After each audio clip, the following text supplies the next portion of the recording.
Today, from MetLife Stadium in New Jersey,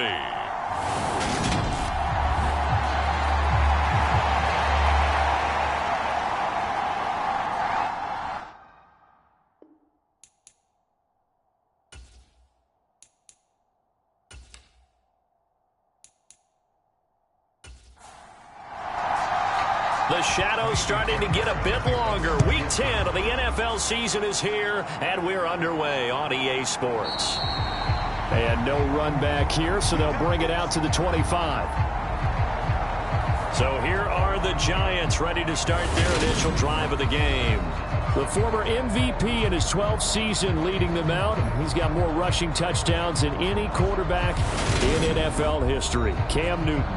And you've got to think that they've got to be feeling pretty fresh. You know, coming off of the open week, didn't have to play, right? Gives them a chance to rest up a little bit, heal some of those aches and pains, and excited about playing again. That really rekindles things a little bit.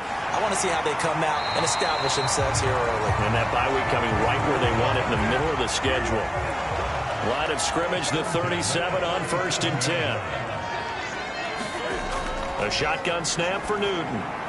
Open target here, Darius Slayton. And they'll get him down on the other side of midfield. He's locked in early. 2 nice first down completions to start. I like the fact that he's seeing the whole field early, spreading it around a little bit in the early going. They'll run for the first time with Saquon Barkley. And he'll get this into enemy territory, but not by much, as he's down to the 48. Defensively, a solid response after giving up back-to-back first downs. The Giants at 5-3 now on the year, and they come in off the extended break from the bye. And I think it was much needed as well, because you play 2.5 months. You know you're ready for some time off in order to get prepared for the home stretch. In fact, when they looked at the schedule to start... And he will not make it back to the line of scrimmage, as he's going to be taken down. Multiple players combined for their team's first sack of the game. The Texans here on 3rd down, putting an extra defender in the secondary. Newton. Yeah, that one's going to be knocked away and incomplete. Receiver coaches preach to their guys all the time. Separation, that's what's going to make the play successful. That time there was very little, and I think they were actually fortunate that it was only knocked away and not intercepted. And here's Gillen on now to punt as he gets this one away. And this is going to be ruled out, I think, just inside the 20. Yes, it will. Side judge calls it at the 19-yard line.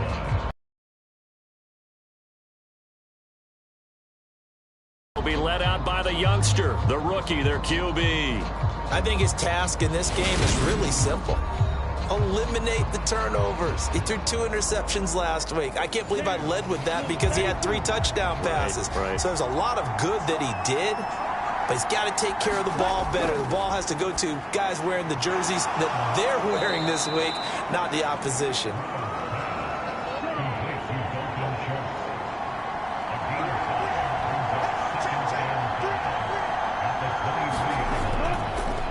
They'll run it for the first time with Dameon Pierce.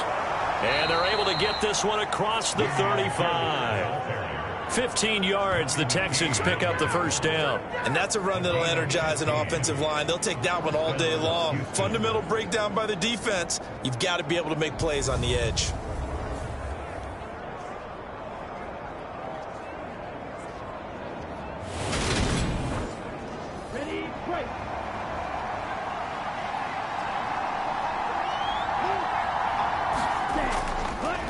A run here for J.D. McKissick. This will be stopped about 2 yards shy of the marker. 8-yard gain, 2nd and 2.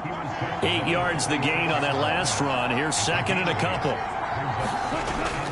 They'll go again with McKissick. Oh, able to avoid him. On a determined run there as he's going to take this all the way down near the 40. A fresh set of downs on a gain of 13 there for the Texans. A couple of nice carries back-to-back here, establishing the ground game a bit. Yeah, these aren't bare-bones runs now. I mean, they're getting substantial yardage, the kind of yards you're looking for, right? Let's go ahead and use a cliche. Stay ahead of the change, right? 5 or more yards each time. That's what you're looking for in setting a tone and getting your offensive line going. Good sign on the opening drive. So the drive takes them into Giants territory now. 1st and 10 at the 41. And they'll throw it with Stroud here, 1st and 10. And the giant rush gets home as down he goes. Justin Houston make that now 8 sacks for him on the season. Well, you just knew that these rushers were eager to do that today. Put him on the ground. Their plan, introduce themselves individually to this rookie quarterback. They said hello in a big way there with a loss of double-digit yards on that sack.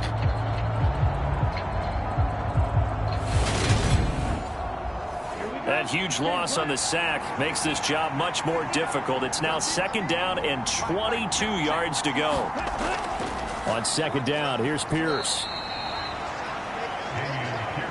Well, this defense very strong in that victory from a week ago. It was a little bit enlightening talking with the defense coordinator about their performance last week, because the feeling was that it was a good, solid performance. They did what they needed to do to get the job done and get the win, but definitely a few lapses that they're looking to correct.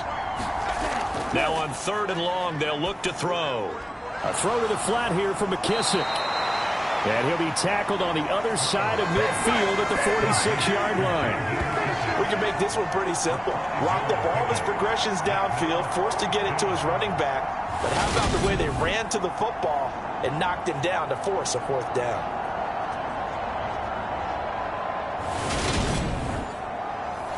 So on trots the field goal unit, and wow, this is going to be a challenge here. This was the old NFL record distance for decades, a 63-yard attempt. And did he have enough? He did. He kept it on line and managed to tuck it into the bottom right corner. And it's now 3-0 Texans. Wow, I mean, it's so rare to even see one attempted from that distance, CD, let alone converted, but he came through with confidence and matches what was Tom Dempsey's 43-year NFL record at one point of 63 yards. Yeah, I can still see that highlight of Dempsey making that kick, and nowadays we see it a little bit differently because, remember, Dempsey was a straight-on kicker. But these guys nowadays, the range keeps increasing.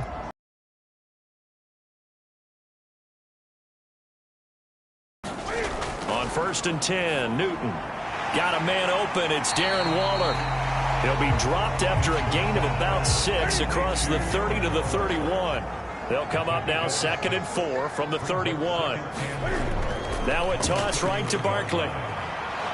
And he'll scratch out only about a yard up to the 32. The Giants and the Texans last year, if you go by the numbers, the 2 poorest offenses in the NFL. The Giants 31st in total yardage, and the Texans dead last. Newton on 3rd down. Got a man, Slayton. And he goes out of bounds just shy of the 45. 2nd catch for him today, and it'll wind up a 1st down.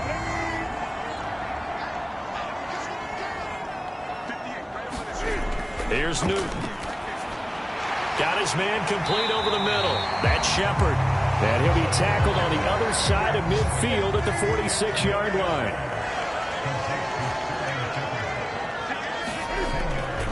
Out of the shotgun, they run with Barkley. And he'll get it down here to the 43.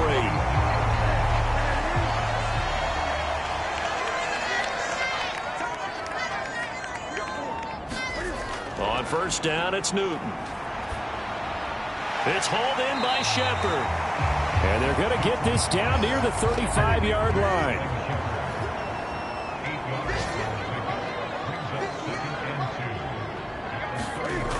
On 2nd down, here's Barkley. Trying to bounce it outside, but he's only able to get it back to the line of scrimmage. They're trying to keep the drive going. This will be play number 8. It's 3rd and 2. Now it's Newton here off the bootleg. Looking left side, and he's got a man. That's Jones. And he's going to be taken down with another 1st down as the stop's made at the Texans 16. That good for 19 yards as they pick up the conversion on 3rd.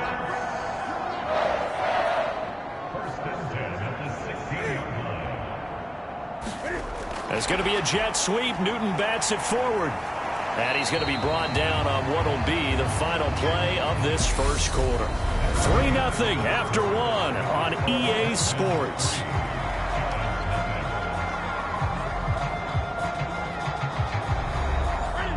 Second and 8.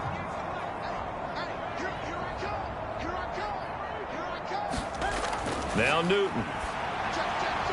And he's got it. Touchdown, Giants.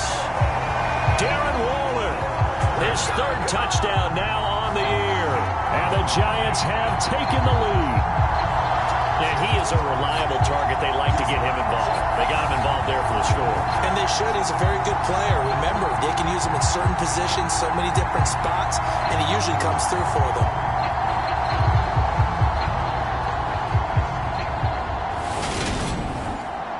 Graham Gano on for the extra point.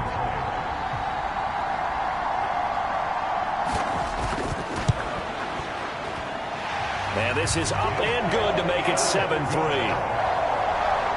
So that one a pretty time-consuming 10-play drive. And it concludes with a touchdown reception by Darren Waller.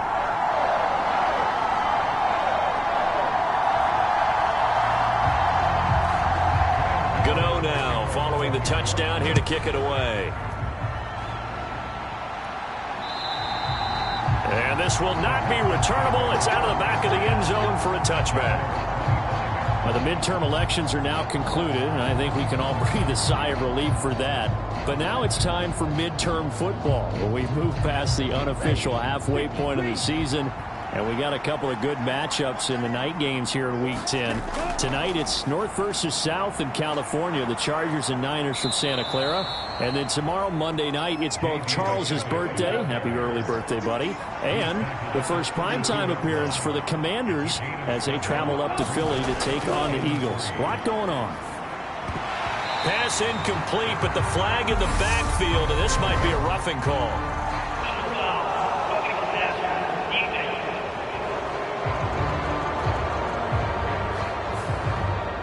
After the penalty, a fresh set of downs. It's 1st and 10. 1st and 10, it's Stroud. He finds his target. It's Schultz. And they'll get this down to around the 47-yard line. That's a staple of this offense. Drag route to the tight end. Yeah, he's unable to use his size to break off much more yardage after the catch, but still an effective gain nonetheless. They'll run with McKissick. Well, he got half of what he needed there, 2 yards, and it'll bring up a 3rd and 2 more. They'll come to the line needing only 2 yards to gain the first here.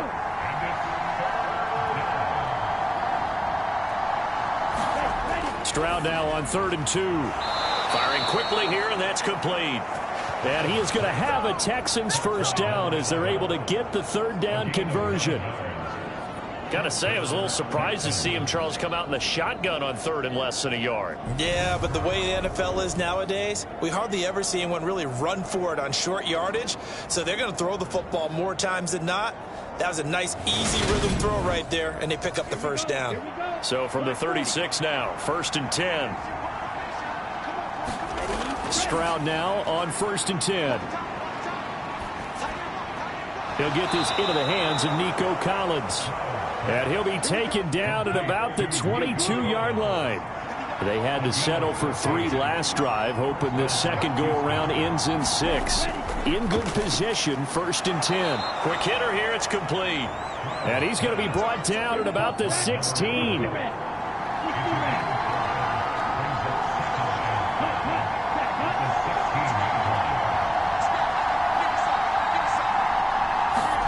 Again, it's Stroud. And he's going to go down. They sack it back right around the 30. Sean Robinson, too much to handle that time, gets the sack. They've gobbled up over 30 yards of turf so far, but a sack knocks them backwards. And that interrupts the momentum they were building.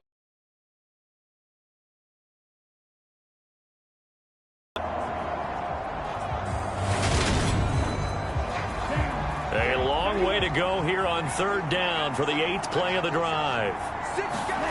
Stroud here on 3rd and long. Going to Woods, but that pass is intercepted. Picked off by Aaron Robinson. And the Giants are going to have it here at their own 32-yard line. So the ball changing hands on the interception, but meanwhile here we do have an injury on the play.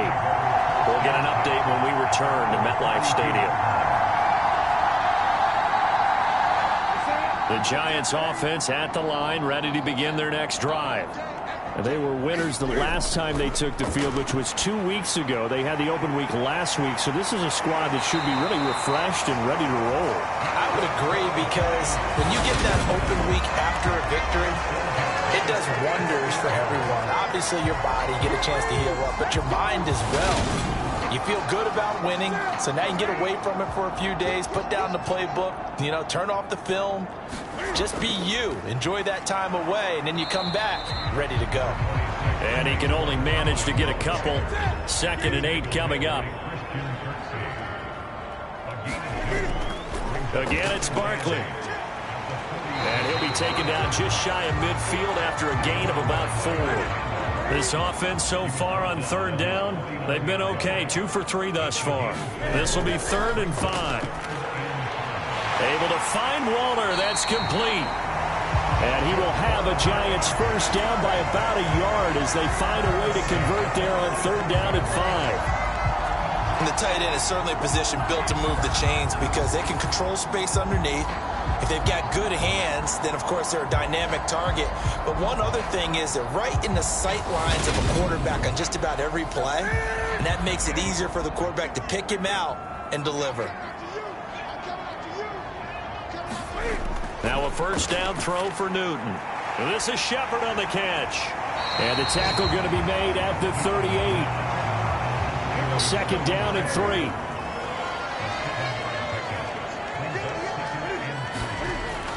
Newton now to throw. And he's going to be marked down just inside the 35. I got a kick out of that one, partner.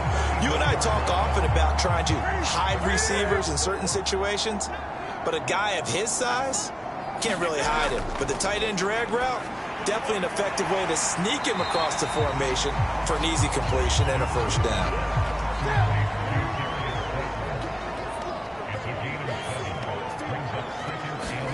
To the air again, Newton. Once again, he finds Slayton. Touchdown! Darius Slayton, his first touchdown on the year. And they are able to add on to their advantage. CD for them, this has just been an offensive explosion here in the 2nd quarter. Yeah, held scoreless in the 1st quarter. Now they find the end zone again here in the 2nd. Sometimes you just have to have some patience. A lot of people think it's always an adjustment. You have to change what you're doing. Sometimes you just have to do your game plan just a little bit better. And I think that's part of what we're seeing here. Gano for the extra point.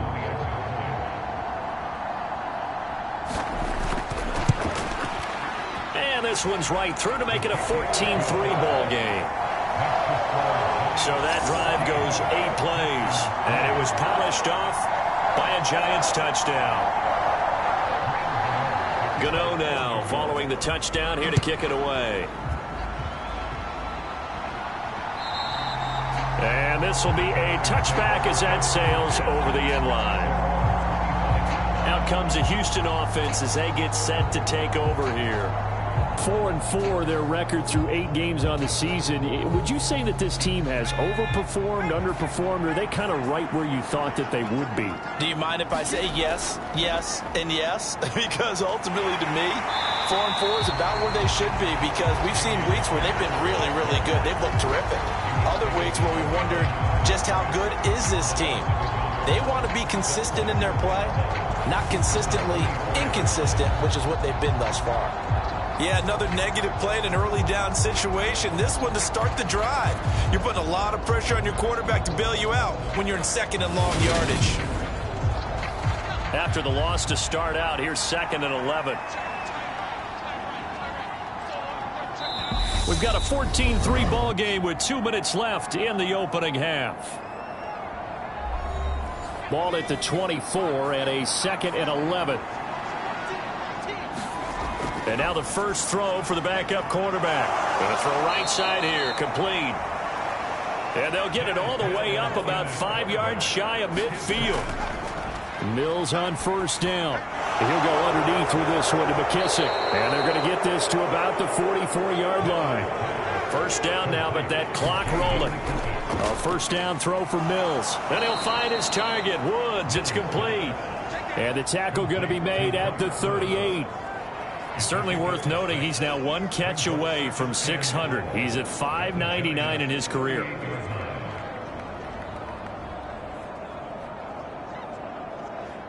4 yards remain for second down.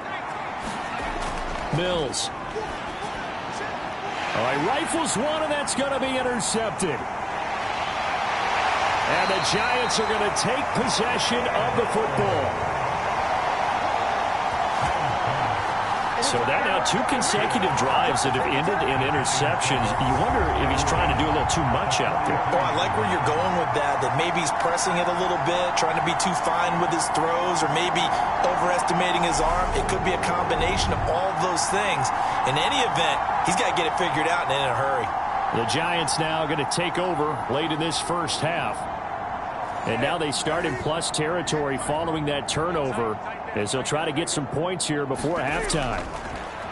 Now following the interception, here's Newton. And he'll go out of bounds right around the 40.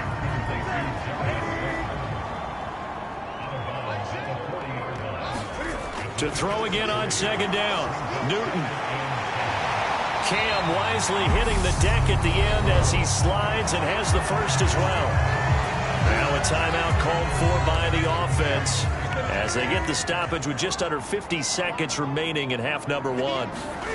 Newton on first down. Throw right side going to be caught by Waller. Now the Giants will use the second of their 3 timeouts as they'll stop it with just over 40 seconds to go in the first half. Throwing again on second down. Newton. Throw left side, taken in by Slayton. And he's going to be brought down at about the 16. A little football 101 there. You just see the receiver try to run down the defender, meaning he goes right at him and really trying to move him a little bit towards the center of the field so he can put his foot in the ground and break to the out. 8, now a timeout. 7 seconds left in the first half. 2 yards left on second down from the 9. Throwing again is Newton. And that is caught. He's got it for a Giant touchdown. Cam Newton with his 3rd touchdown pass of this first half. And the Giants will extend their lead here just before halftime. And that's a lead that excites a team as they head into the half. Good way to finish things off. Yeah, able to extend that lead, and you always say it, that can totally change the complexion of half number 2. Yeah, it changes your morale, changes your outlook, but even before that, let's see if they decide to kind of squib kick or what they're going to do on the kickoff, because you don't want to give up a big play right before the half ends. Good point. Extra point try good by Gano, and the lead is up to 18 now. A drive that time of 6 plays, and it was finished off by a touchdown by the New York Giants.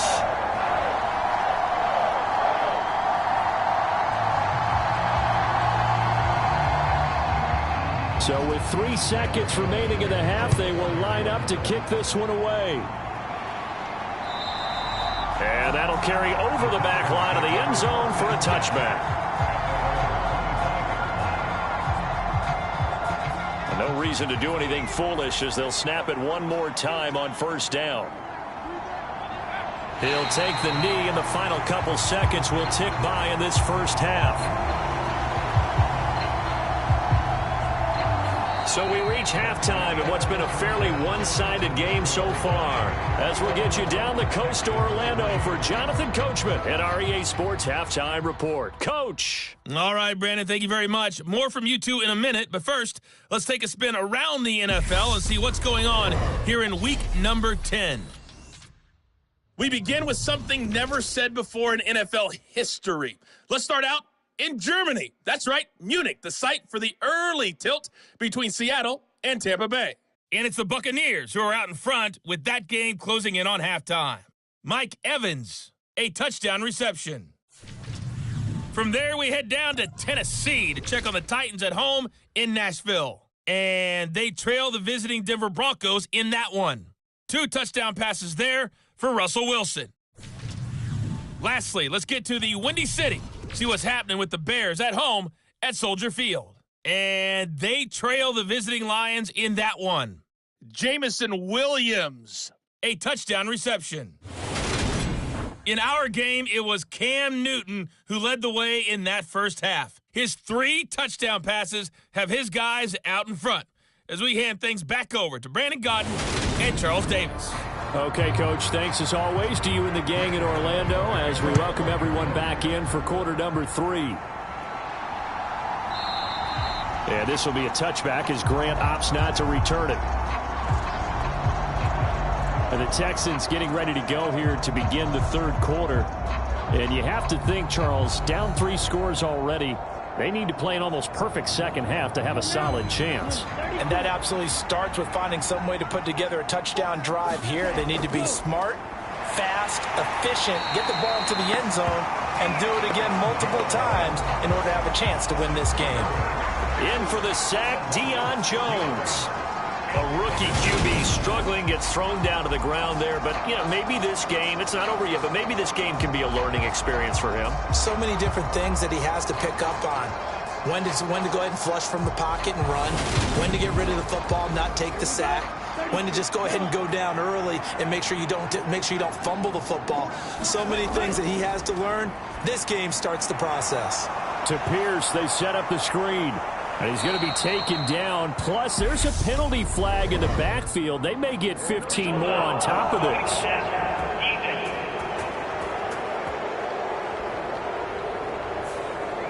So now a fresh set of downs. 1st and 10 after roughing the passer. On 1st down, here's Stroud. That's into a crowd and intercepted. Picked up by Deion Jones, the linebacker. And the Giants are going to take possession here at their own 47-yard line. Well, I certainly think that we're seeing a big reason why this team is struggling to put points on the board so far, because too many of their drives have ended in turnovers already, and we still have almost a full half of football yet to play.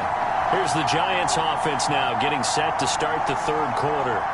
They start near midfield following the interception as they begin 1st and 10. On 1st down, Newton.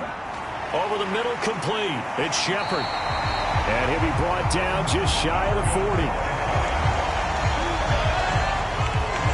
And while we may be looking at the scoreboard, this offense certainly is not, because they're showing no signs of backing down, even with a 3-score lead here in the third quarter. I think they keep taking their shots. They've seen blown leads happen throughout this league. They don't want to fall victim to it themselves. Now Newton on 1st down. They'll set up the screen to Barkley. And the tackle going to be made at the 38.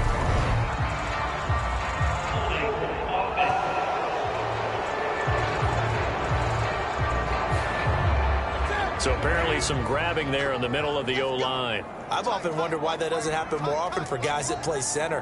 Having to snap the ball and then trying to get your hands into the proper position, that's difficult to do. He got caught that time. He'll be taken down at the 48 for a pickup of 2 yards. In the first half, he was held in check on the ground, but despite that lack of production, they still have the lead. And they've got to feel fortunate about that. If they could actually get production from their lead horse, that would help open up this offense and widen this margin too. Throwing on 2nd and long. Newton. That's complete to his tight end, Waller. And he's able to take it across midfield before going out of bounds. Calling a gain of 3 on the play. And they're going to be staring at a 3rd and long here. Newton to throw. He'll get this out to Barkley, complete. And he'll go down to the ground at the 39, and obviously that's well short of the first.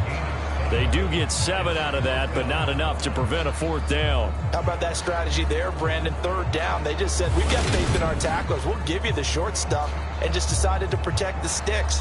So every time I hear fans telling me tackling's not a part of the game anymore, plays like that, I can clip and save and show them you have to tackle well if you want to be a good defense.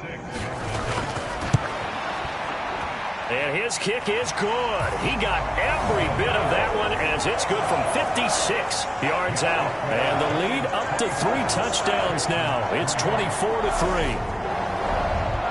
And with that last field goal, that puts him now at 300 made on his career, and that is something to celebrate. And that puts him in the top 30 all time. So he's really made a mark, and he's got plenty of life left in that leg, that's for sure. And here comes the Texans now. I kind of feel like they've reached a do-or-die point in this game, Charles. If they're going to try to pull off an impressive comeback, it has to start right here, right now. Yeah, now they've got a final chance to get out of this situation, but they also understand they've got to move the ball and move it fast. In addition, they need to save as much time so they can get 2 more possessions.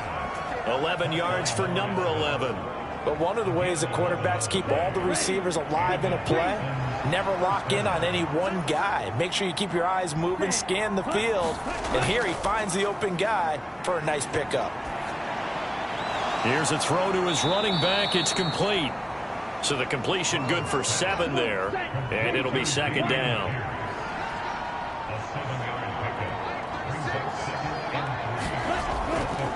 A carry now for McKissick. And this won't be enough to pick up the first. A gain of 2, 3rd and 1. So they just need 1 yard here to pick up the first down. Pierce will try to pick it up. And he's got the first down yardage there as he takes it just across midfield. It'll be a gain of 6 that time as it moves the chains as well. Brad, what were they thinking on defense there? They looked like they were playing for the pass. That was 3rd and short. Yeah, it was an easy pickup because they handed it to him. That was way too easy. Just looked like absolute confusion defensively. Not sure why they were in that set. Yeah, I'd say you ought to have a few men in the box there.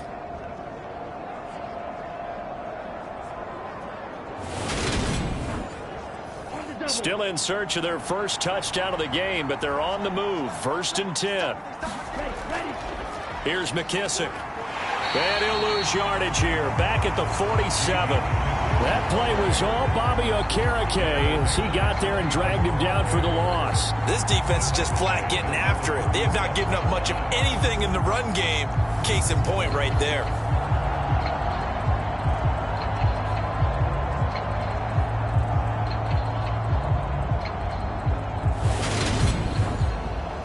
So a step in the wrong direction. Now they'll look to make amends on 2nd and 14. Now to change things up, Stroud will throw it. He's got Jordan complete right side. And he'll lose yardage here. Back at the 47. 1 yard is the loss. They back up even further to a 3rd and 15. In today's NFL, we're accustomed to the tight end getting downfield and creating plays and wreaking a little havoc in the secondary. Not on this one, though. They diagnosed that one really well. Tried the dump off, lost yardage. 7th play of this drive coming up, but a long way to go on 3rd down. Stroud to throw it. And he can't get away from the pressure. The Giants get there. Justin Houston able to get in there for his 2nd sack of the afternoon. Looks like another empty possession here, partner, and I don't think with 3 scores down in the 3rd quarter, they can truly afford any more the rest of the way. No, especially the way their offense is sputtering. I think you're exactly right. They got to find some answers quickly. Here's Cameron Johnston now as he's on a punt for the first time this afternoon. He punted 3 times in the loss last week as he sends this one away. This is brought in at the 21. 8 yards on the return following a punt of 41. And it'll be Giant football 1st and 10. New York set to take the field. Last time out, you remember their drive stalled, but thanks to their kicker, booted a long field goal to at least get them 3. Now here they'll try to do better and find the end zone. And in our experience, how much fun is it for coaches to know that they've got a kicker who can nail it from long distance? Now, the hard part is, as an offensive play caller, you don't want that in your head too much where you're relying on it, and he goes out and gets the job done for them. But I'm quite sure he would be content to just kick extra points from here on out. Yeah, absolutely no question. I think his teammates would be okay with him just kicking the extra points as well. And he is going to be stopped cold behind the line of scrimmage. Now they're staring at a 3rd and 8. That last play. Do a nice job there stopping his progress and not allowing him to get back to the line of scrimmage.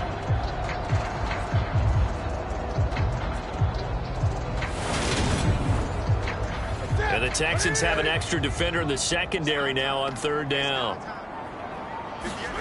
Here's Newton. He dumps it off to Barkley. And he gets this up to the 34 out of bounds there. 3 yards, all they could muster there, and it'll bring up 4th down. And we see another pitch and catch there to the running back. This position just continues to evolve. They become just as critical to the passing attack as a lot of receivers, tight ends, because their ability to make people miss in the open field can really generate big plays for an offense. So they're forced to punt on 4th as this one's away. So a change of possession here on the punt. And the Texans will take over. And now out comes Houston. Well, this has been a tough one for them, Charles. They've struggled really on both sides of the football. And one thing that's really plagued them, the turnovers. They've had issues keeping the football in their possession. And every game that's ever been played, all coaches talk about taking care of the football and limiting turnovers. And in this one, after we saw that first turnover, we worried that things would snowball, and it certainly did, especially on the scoreboard. A gain of 8 there on the play, and it'll be second in a couple.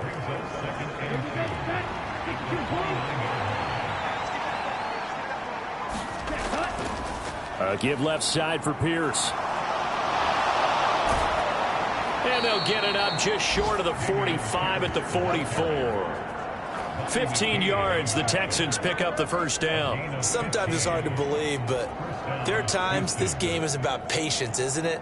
Has had the game he expected, but that run there, that may get him going. I was just going to say, maybe that gives him a little juice, because you're right, he struggled, especially in that first half. Yeah, and I know the great ones always think to themselves, just hang in there. I'm just one big carry away from busting this open. That's a good start for him.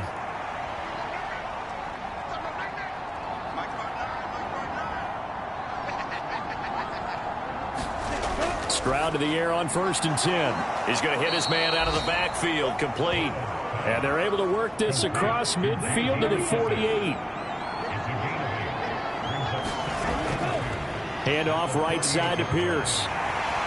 And they go backwards here, losing yardage back at the 48-yard line. So they'll get a little extra time to come up with his 3rd down play as we've played 3 quarters. We'll return with more after this. This is the NFL, and it's on EA Sports. The Texans on 3rd down, 2 for 5 to this point. This will be 3rd and 5.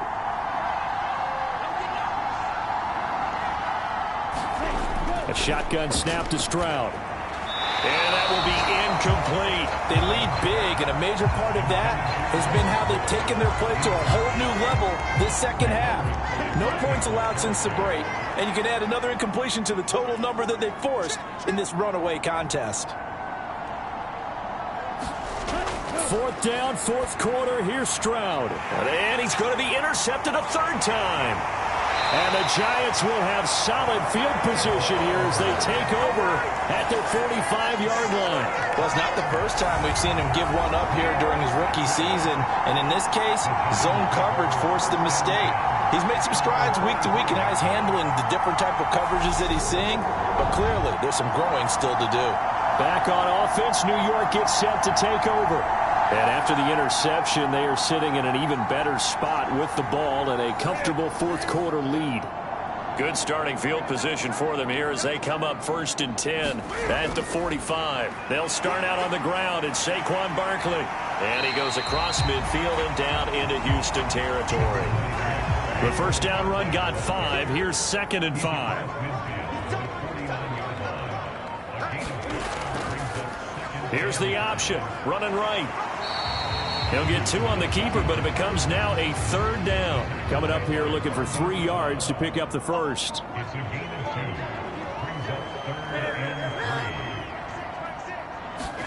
There's going to be a jet sweep. Newton bats it forward. And he's got the first down yardage before he's brought down at the 42. Give him the 3rd down conversion, 5 yards on the play. And this is just a little touch pass. They send the receiver in motion, just kind of tap it forward to him. Now, it doesn't turn into a huge play, but they do pick up a first down. A nice, consistent gain. They show run with 3 tight ends here on 1st down. Up the middle with Barkley. And he's going to get a solid gain of 9 before being brought down. 2nd and right at a yard. The previous run, good for 9. Here's second and a yard. They'll run it. And oh, he coughed it up. And the Texans scoop it. And he's going to take this one back to the 37-yard line. You and I have been around teams, and they all have goals for games, don't they? And every team we've ever talked to says what? No turnover. Don't turn the ball over. 0. And they were that close to getting it done. Won't cost them today, but they'll hate that when they're watching the game tape. Houston set to take over.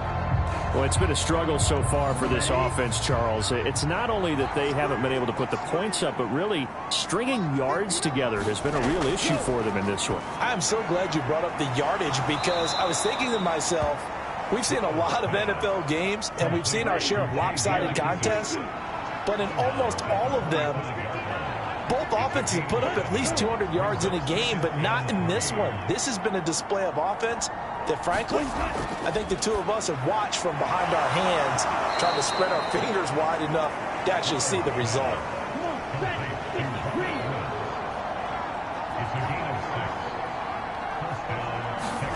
They'll throw it with Stroud here, 1st and 10. He finds his man, complete. It's Schultz. And he'll be brought down inside the 40-yard line. Well, I can put my defensive cap on right now, and I know they're saying don't give up any big plays now. They've controlled this game throughout, and all they want to do is see it through to the end. I think they let their guard down a little bit with that last completion. Sometimes when you're trying not to give up bigger plays, you don't react as fast as you should on other throws.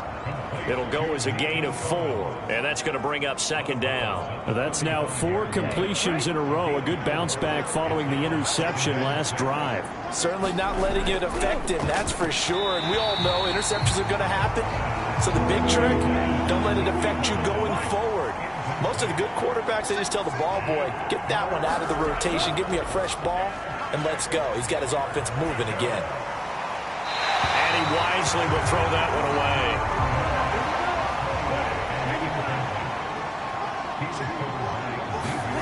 Stroud now on 4th down. And a penalty flag comes in as that one winds up incomplete, but the contact is going to move the ball well downfield. So a costly penalty yardage-wise as that'll move the football down to the spot of the foul. And what the officials are looking for in these situations, whether you're playing the man or the ball. And if you're playing the man, you get a lot less leeway in terms of what's going to happen at the end of the play. But if you're looking for the football, it's less likely to draw the flag. And that's a great job of tackling right there. If he could have made the first man miss, maybe he could have taken it into the end zone. Instead, they stopped him pretty well right in his tracks. And you often see that in the red zone. Offense has to be quick. In this case, the defense was quicker. This will be caught just inside the 10. Down to the 6-yard line on a pickup of 6 as he gets halfway to the goal line.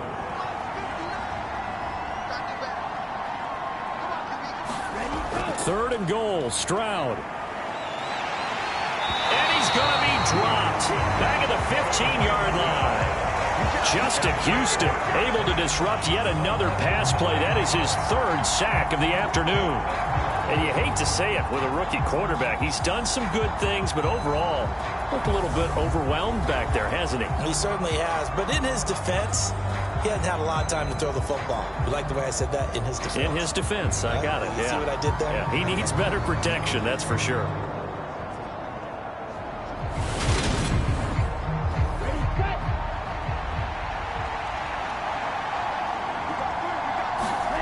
Fourth down, Stroud going to try to throw for it. And it's incomplete. They cannot convert, and they turn it over. They had the play call on 4th and goal, but it's dropped in the end zone. And the Giants are going to get the football back. And they've now made 2 trips to the red zone and still looking for their first touchdown. Not able to punch it in, and if you're on defense, your confidence is sky high. Because mentally, you're saying, hey, you're in the red zone. We're thinking we're giving up 3. We just want to give up 6. In this case, they end up not giving up the touchdown at all. They've got to feel great about what they got done. 40 yards rushing on 12 carries for him now. Brandon, sometimes it just comes down to the power of suggestion, because I know exactly what they said all week long. We're coming off the open week. We'll have the fresher legs in the fourth quarter, and they will wilt when we get to that point. And right now, it appears that they're thinking that exact thing. Yeah, offensively, they had the bye last week. Defensively, did not. Is that really a big factor? Is that more talk during the week? I think the more that you talk about it, the more that you emphasize it, the more sometimes it comes true for your team. They keep it with Barkley on first down. And he'll be tackled at about the 35. The last run got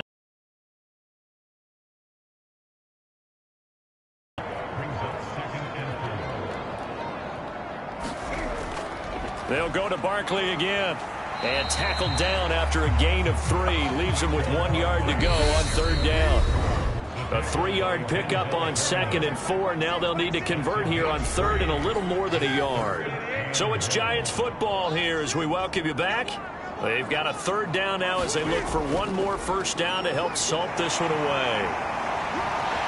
And this will be a Giants first down as good running gets them to about the 44. I know we're in the era of wide-open football, a lot of spread formations, more space, but there's still a spot for power football. We just saw some of it right there. How about that run? Yeah, breaking the tackle, and, you know, late in this game, he wants the football in his hands. He's had a good day.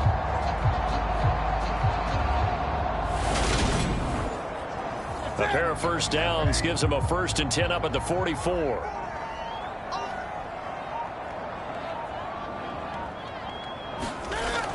They'll try and run some clock here with Barkley. And he's across the 45. It'll be 2nd down. This drive is pretty clear. Almost feels like old school fundamentals, doesn't it? Want to impose their will on the defense. Was that 5 straight runs? Yeah, 5 straight carries to start this drive. And like you said, the way it's working, they may just stick with it. The last run got a couple. Here's 2nd and 8.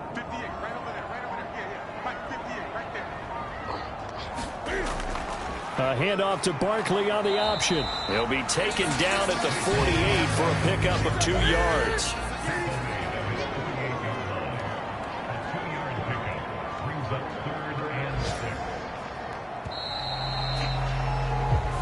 So a victory here for the men in blue, the New York Giants. Well, on one side of this, Charles, an impressive victory. On the other, I mean, you think about it, they scored in the first quarter, but then they didn't score in quarters 2, 3, or 4. They're going to have a lot of work to do before stepping back on the field.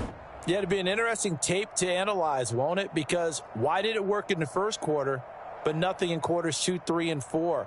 So we always talk about adjustments. You don't just wait till halftime. You do it series to series. They'll be working on that in preparation for their next game. So for the Giants, the win will help them keep pace in the playoff race as they move to 6-3 on the year. And they'll have another home date next week as the Detroit Lions come to town. Meanwhile, for Houston, they are barely afloat as they fall to 4-5. And they will be back home next week for a date with Washington. So for Charles Davis and our entire crew, I'm Brandon Gaudin. Next game, guess what? Charles and I will be here again. It's the NFL on EA Sports.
Today, from U.S. Bank Stadium.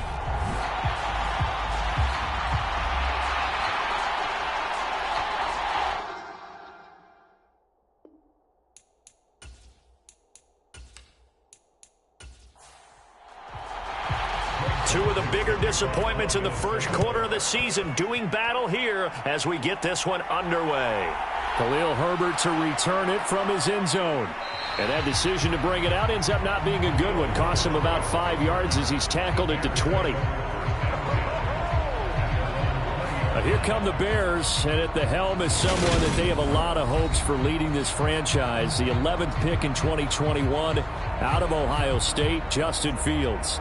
Okay, I thought there was something to build on in last week's game by his performance. I thought he played fairly well overall. The numbers won't knock your socks off. 2 touchdown passes and an interception. The bottom line, though, they lost. Yeah.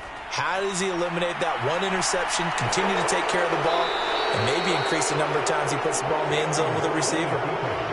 11 yards there on the first play from scrimmage. This early in the game, it's all about making steady progress downfield, hoping to lead to early points. And you can do it with your actual play calls or sometimes something a little more improvised, as we just saw there. So 1st and 10 now from the 30.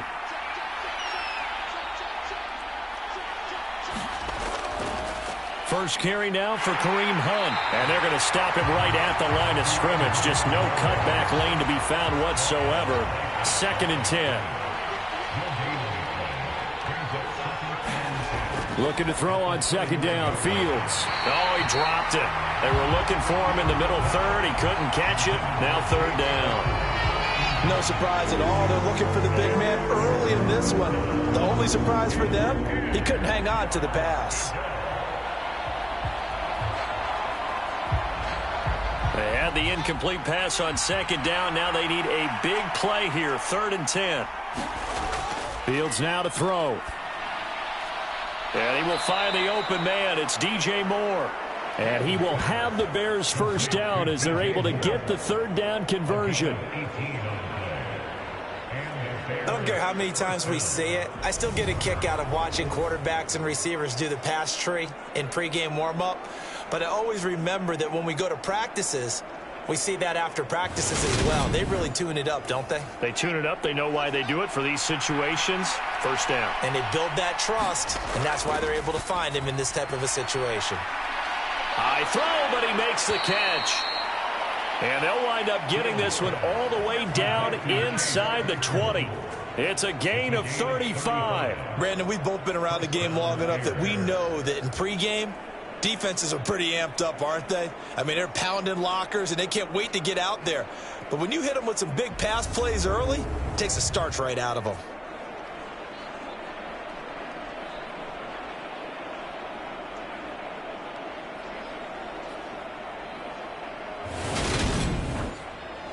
So the big play means just like that, they'll operate from the red zone now on 1st down.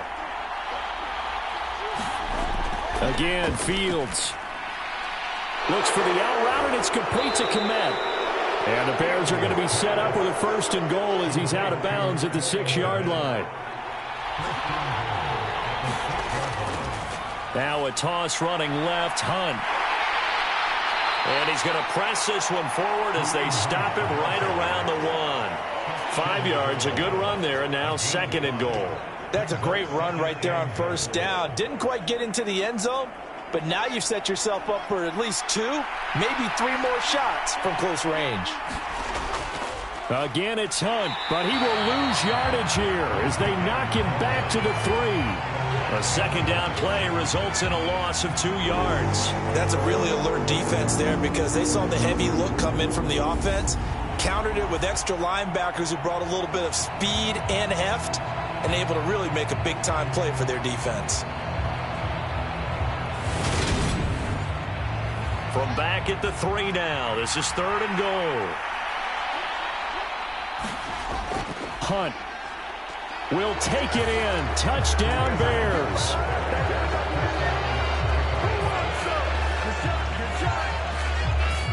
And that caps off what was really a balanced opening drive for them, Charles. They work in the rushing game and the aerial attack, and they end it with a touchdown. Strong in so many ways, wasn't it, partner? Their ability to throw it and run it and accomplish their goal, they've got to like the way that they started this ball game. Cairo Santos on to try the extra point.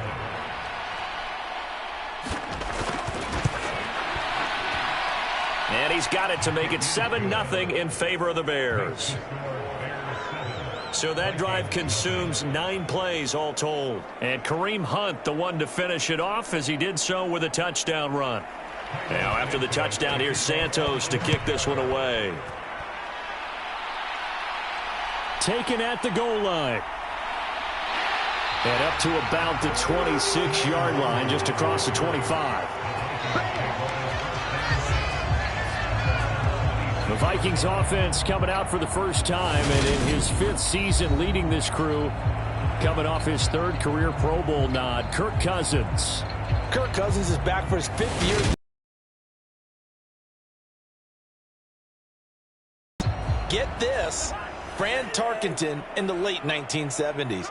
He's been excellent during that time, making his 2nd Pro Bowl last season after 4,200 yards and 33 touchdowns through the air.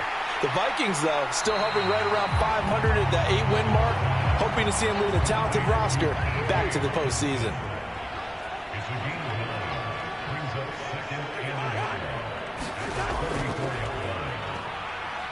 And hit behind the line. He lost the football. It's loose. And this is picked up by the Bears. And they are going to set up shop at the 32-yard line. Always costly to cough up that football. These defenders, they become so adept, though, at jarring it free. Yeah, it's amazing that there aren't more fumbles caused, because now, if you're an offensive player, you go through ball security drills every single day. It's really not out of line to think that you should take the ball to bed with you and just hold on to it. But the bottom line is, no matter how much you try to protect it, these guys are pretty good at finding ways to knock it out. From the 32 now, here's 1st and 10. Following the fumble recovery, Fields. And this will be caught by Mooney. And he'll be brought down at the 27.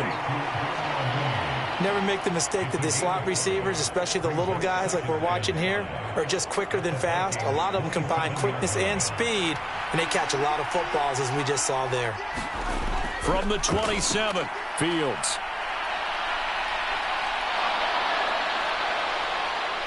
And he takes it down to the 10-yard line. Fields, we know he has the good mobility. He flashes it there as he scrambles for the first down. That's multiple times now. He's tagged them with a big gain with his legs. Really showing off some nice awareness and the ability to correctly realize when he's got a chance to tuck it and go himself.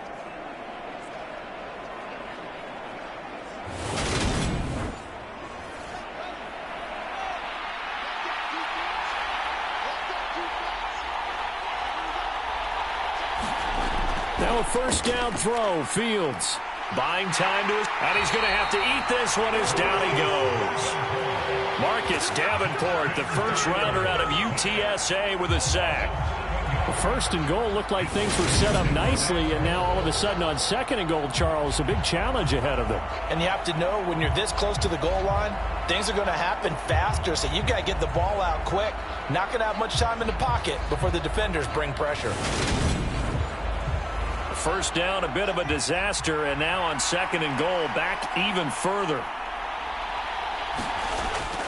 They'll give to Hunt here on the option, and he'll go down here at the 12-yard line. A big play forthcoming. Here's 3rd and goal. Here's Fields. And he'll be brought down here at the 3-yard line. It'll be a gain of 9, and that will bring up an interesting decision here on 4th and goal. That looked great when he first took off, because in my mind, there was room to run, and he had the marker in his sight. But I certainly didn't expect him to close so quickly, and neither did he. They got to him just in time, and now that forced him to make a decision with this 4th down call.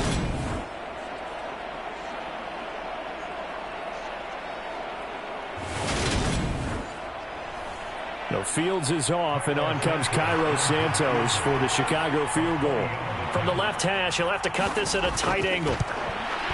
Santos' kick is up and through, and that will extend their lead even further.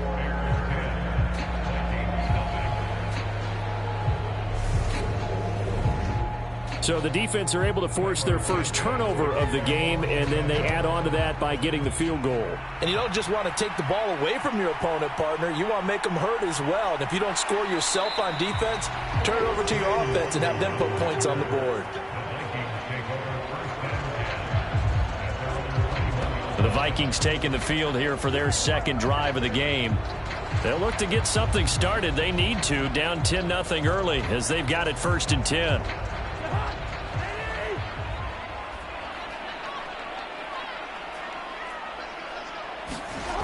Cousins now.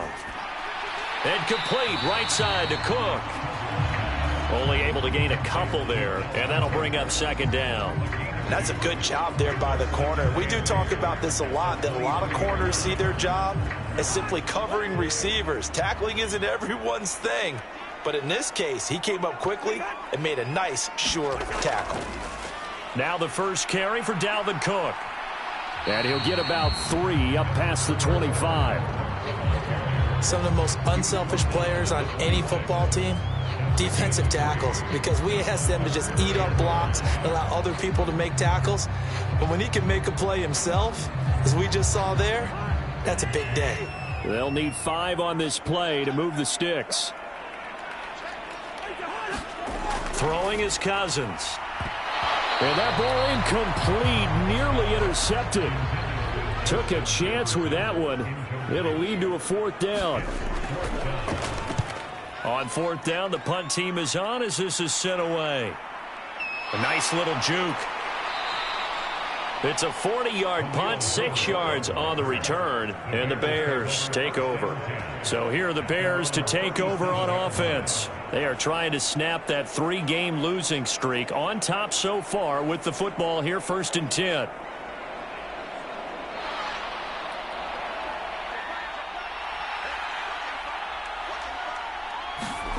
Back to throw, Fields. Completion here to Claypool. And a 5-yard gain gets him to the 42.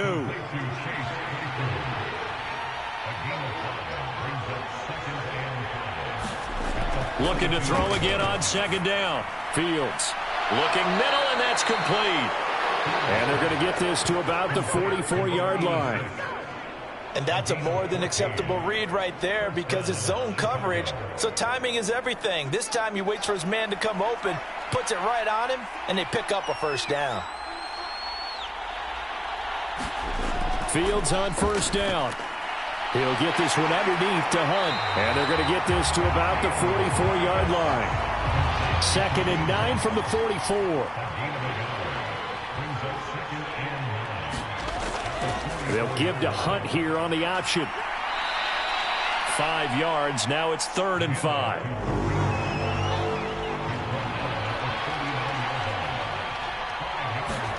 Now Fields. And Fields going to have the 1st down before sliding to a halt to avoid the contact. The drive stays alive. A 3rd down gain of 8. Certainly not a positive sign if you're the D coordinator and you see your guys give up that space so early in the game. 3rd down, that's when the clamps are supposed to come out, but his ability to create things with his legs makes things difficult.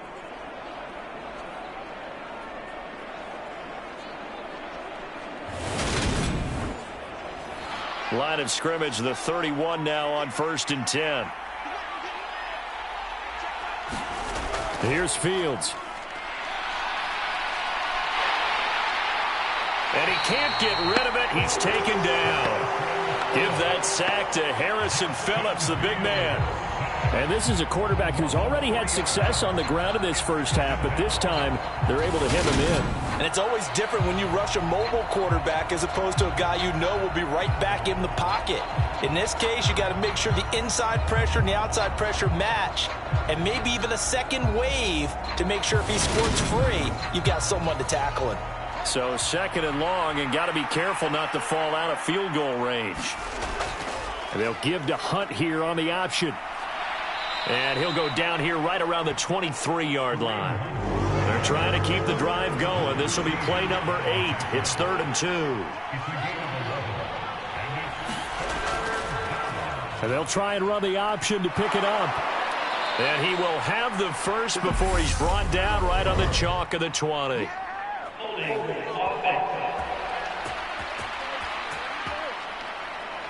So not a lineman, but the tight end instead this time, drawing the holding call. And more what you're getting with tight ends are guys who are much more receiver than blocker. They may be willing, but that might not be their thing.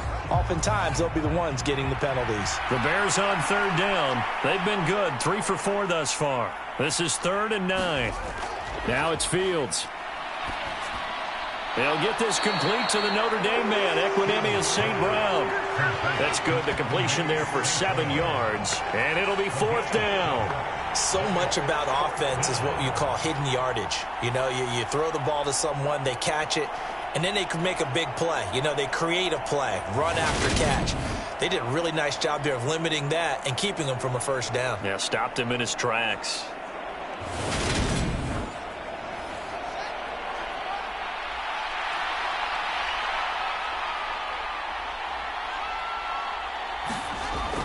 Needing the tough yards, they run it with their fullback. And he is going to have the Bears first down as they manage to convert, and that'll keep the drive alive. Handoff up the middle, Hunt. And they get to him quickly here as he stopped right around the 13. The last run got 3. Now here's 2nd and 7.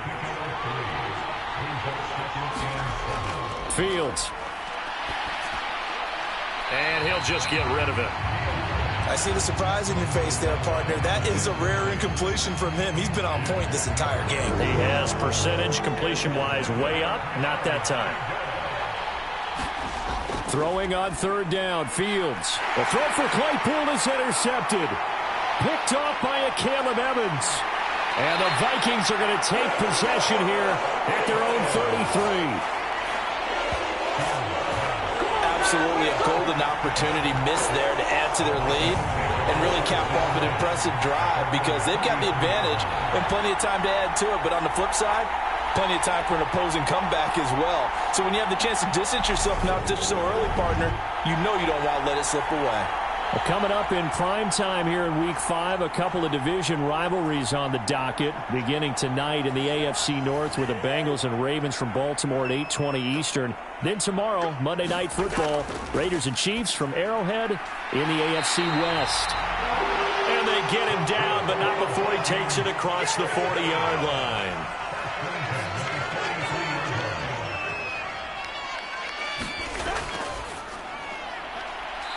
Cousins gets this one out wide quickly. And he's able to get this one out closer to midfield across the 45.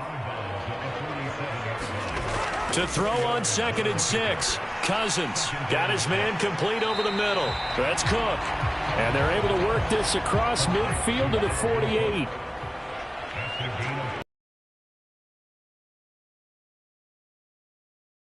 That's complete to Justin Jefferson.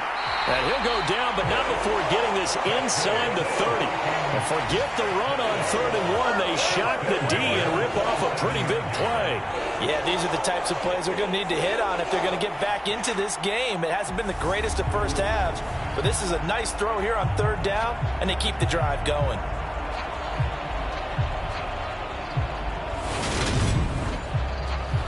This offense finding its legs now. Here's another 1st and 10. They run the counter with Cook. And only a yard this time as he's taken down right around the 26. The Vikings at 1-3 here in the early part of the year. They were losers their last time out. Trying to get back in the win column, but obviously not an easy task here in a hostile environment. Yeah, always tough to win away from home. But sometimes what you do is you use these types of games as bonding experiences and carry that into the contest. 7th play of the drive forthcoming on 3rd and 8. Here's Cousins. This goes out wide from Madison. And they're going to stop him short of the first down as he's tackled at about the 21. He did his best to just get 4 out of that, but not enough. And now 4th down. So much about this game is just understanding situations and then having to execute, isn't it?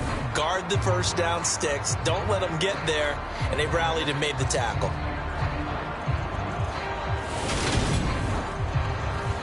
Fourth down, field goal try coming, so Cousins is off, and on comes Greg Joseph from Minnesota. From the right hash, it's a 38-yard attempt. Joseph's got it. And they get themselves on the board here. It's 10-3.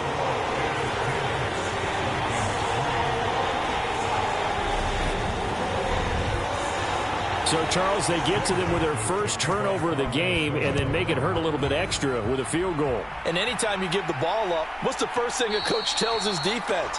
Don't let them score off of this. You've got to put out the fire. In fact, in 2021, that's what one NFL coach termed his defense, the firemen. Go out there, guys, and don't let them put some points on the board.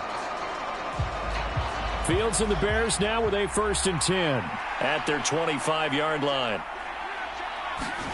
Trying to shake off the interception. He'll look to throw. And he completes it to Hunt. No gain on the play. And that will bring up 2nd down. Well, that was a simple throw and catch, but even with that completion, 0 yards gained, so they're behind schedule on down and distance. I think they were hoping to get it to him. He could make a man or two miss, but that window closed quickly.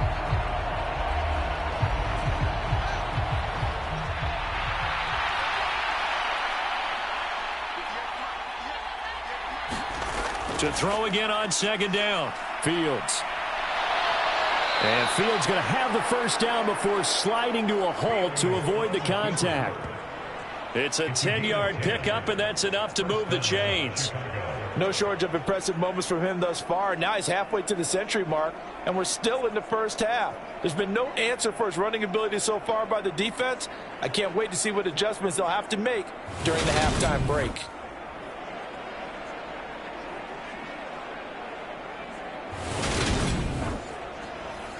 So from the 36 now, 1st and 10.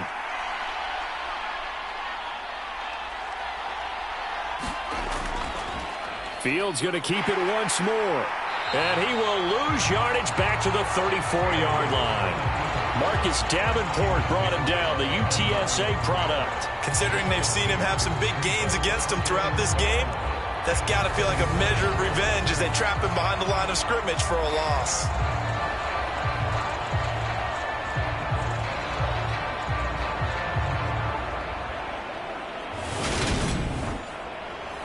Now they contend with a 2nd and 12 after the loss. To throw is Fields. That's complete to Mooney. And he'll be out of bounds after getting this one across the 40.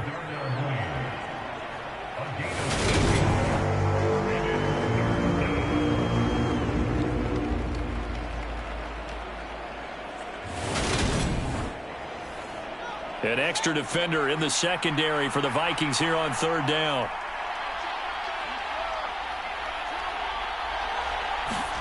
Out of the gun, Fields. He's got the connection to Moore. And this is going to turn into another first down as the tackle is made at the Vikings' 45-yard line. Mark that down as a pickup of 13, and the Bears have the first. So many times in my career I've heard coaches talk about completions are one thing, but as long as we're there at the catch and we get guys on the ground, we can live with that. But if you're going to give up 10, 12, 15 yards after the catch, then your defense is going to be in a lot of trouble. From Viking territory now, they'll come up 1st and 10 at the 45-yard line. On 1st down, they'll run with Hunt as he's got this down inside the 40 to the 39. So they'll come up after the gain of 7 on a 2nd and 3. From the gun, here's Fields. And a quick throw here, that's complete. And he'll be taken down here just shy of the 30. Chicago trusted Darnell Mooney to step up and be their top wide receiver, and he gave them a 1,000-yard season in return. They're certainly hoping that a third-year wideout can form a lasting connection with second-year quarterback Justin Fields. Looks like that connection is starting to pay off, this time for a first down. And they'll give to Hunt here on the option. He'll be dropped at the 25 after a gain of 6.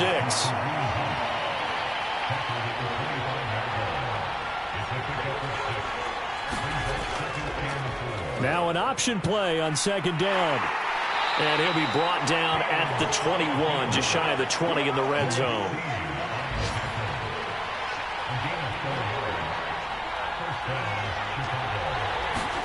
On 1st and 10, here's Fields. Throwing over the middle, and it's incomplete. What would look like a march to the end zone has hit a momentary roadblock with that incompletion. No need to panic. They just got to come up with a high percentage play call and see if they can get their offense back on track. So now 2nd and 10 after the incompletion on 1st down. They'll give to Hunt here on the option. And he'll be taken down at the 20 after a gain of just 1. The second down play, not much better than the first, just a gain of 1 there. Our score 10-3 with 2 minutes remaining in quarter number 2. They'll come to the line here needing 9 yards to pick up the first. On 3rd down, Fields gets this to Kareem Hunt, his running back. And the Bears are going to have 1st and goal as they try to finish off this drive with 6 points. And I like the idea here. Get the ball in his hands, even if it's in the passing game. 3 catches a week ago, and he does a nice job here to pick up yardage.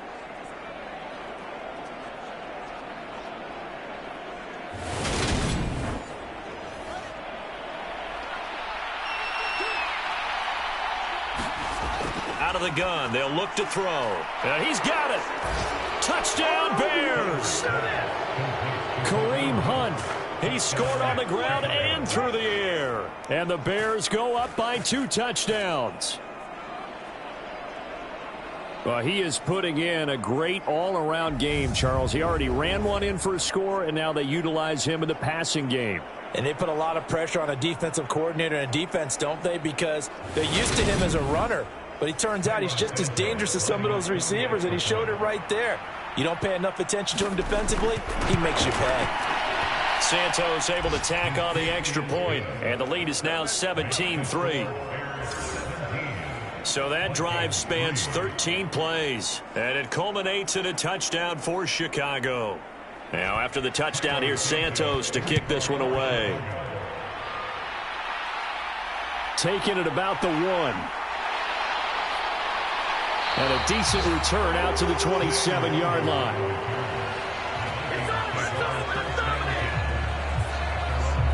The Vikings ready to go again on offense. It's been very much a slow start for them. 3 drives and just the 3 points, CD. Yeah, if you're into the points per drive ratio, that answer is 1. And that's not going to get it done in a ball game. They've got to find a way to finish these drives in end zones, not having balls go through goalposts. The throwing to start the drive, but that one incomplete. So after the incompletion on 1st, now 2nd and 10. Cousins. To Jefferson on the slant. And they get him down, but not before he takes it across the 40-yard line. 1st down, here's Cousins. And he's got his man on the out route. And he'll be out of bounds up near the 45 at the 44. Throwing again on 2nd down. Cousins. Throwing middle, and it's complete. The Vikings going to signal for the first of their timeouts, as he'll stop it with just over a minute to go before halftime. Cousins again. And that's complete to K.J. Osborne. And he's going to have a 1st down here. They're also in the field goal range now at the 27-yard line. Now another timeout called for by the offense, as the stoppage will come with a little under a minute to go in this first half. Cousins now to throw on 1st down. That's to Cook out of the backfield. And he'll be out of bounds just inside the 25-yard line. Looking to throw again on 2nd down. Cousins. And on this one, he'll get to the 15, right at the 15-yard line. And they just keep marching right along. 1st down on a pickup of 8 there. From the red zone now, Cousins. That is caught inside the 5. Touchdown, Vikings. K.J. Osborne. His second touchdown on the season. And the Vikings get a late score here in the final minute of the first half. Until that late score here in the second quarter, they'd only had the field goal, so that's just big to see that football get into the end zone. Yeah, when you look at the scoreboard now, nothing seems out of reach. They've been outplayed in the first half, but when the clock hits zeros as they head into the half, you know what I do as the head coach? What? I tell my team to sprint to the locker room to show that we've got the momentum and show that we're right back in this game.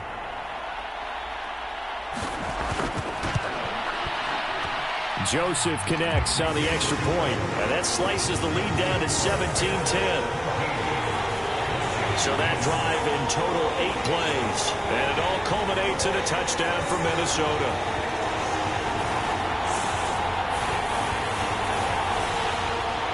Now Joseph tees it up to kick off following the touchdown.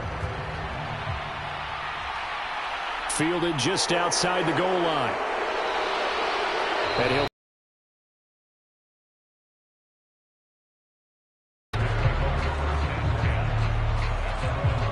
There's the versatile back, Kareem Hunt, getting set with the rest of this offense for the next drive. He's over 40 yards here in the second quarter. Been nice and effective for them, hasn't he? He has definitely been dependable and really shouldn't underestimate what he's getting done here, because anytime you're on a pace that's going to approach 100 yards, you've really done some damage in an NFL game. And now he's looking just to add to his totals. Now the Bears going to call the first of their timeouts, as the clock will stop with 21 seconds to go here in the first half. One play has him up past the 40 already, and another 1st and 10. Operating from the gun, Fields. And he's going to dump this off to his running back, Hunt. Now another timeout called for by the offense. So that means they're down to 1 remaining here as we head toward halftime. 2nd and 11 at the 41. Looking to throw. Fields. They'll go screen here to Hunt. And they're able to work this across midfield to the 48. Now a timeout signaled for, and they'll get it with 10 seconds to go before halftime.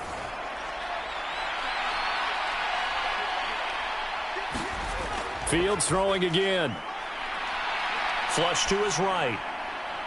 And he's going to drop this off to his fullback. And they'll get this down to around the 47-yard line. So we reach halftime with the visiting Bears out on top here. As we'll head down to Orlando, that's where we find our man Jonathan Coachman at our EA Sports Halftime Report. Coach. Okay, Brandon, thank you very much. More from you two in just a bit. But first, let's get everybody caught up with what's going on around the NFL here in Week 5. We'll start up at Gillette Stadium in Foxborough. And it's the Lions who are out in front as they play the second quarter. 2 touchdown passes there for Jared Goff. From there, we stay in the AFC East. We head to Buffalo to see what's happening with the Bills. And they've got the lead in their matchup with the Pittsburgh Steelers. Stephon Diggs, a touchdown reception. Finally, let's take the trip across the Atlantic, see what's happening over in London. And they were winners in that one over the visiting New York Giants. Jordan Love, 4 touchdown passes in the victory. Meanwhile, in our game, it's been a back-and-forth first half. Who can put it together in the second half? For the answer, we turn it back over to our broadcast team of Brandon Godden and Charles Davis. Okay, Coach, thanks as always. This one's still anyone's game as we welcome you back for quarter number 3. This fielded right at the goal line. And he'll get it up past the 20 to about the 22.